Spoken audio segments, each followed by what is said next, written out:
bayramыңыздар менен куттуктайм. Эне тилим өссүн эмен багындай. Сөзү Таганбек Абдиевдики, музыкасы Майтсак Токтосунов. Аткаруучу Кадамжар райондук мектеп-лицейинин окуучусу Камалжан кызы Бурлай.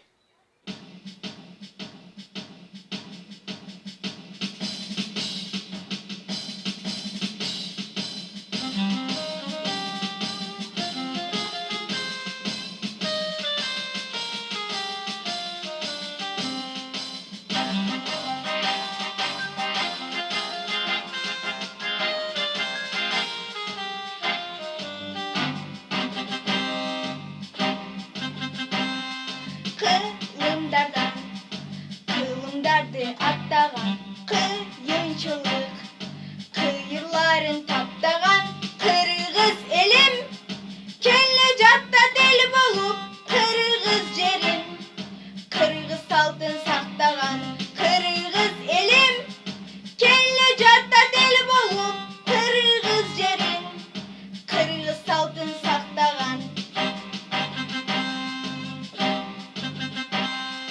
Kaçan kırgız el болгондо түзүлүп, bir чачырап, bir de босу үзүлүп, эчен азап, тоздоктордон өтсө да карт тарыхтан, калбай келет бүлүнүп, эчен азап, тоздоктордон өтсө да карт тарыхтан, калбай келет бүлүнүп.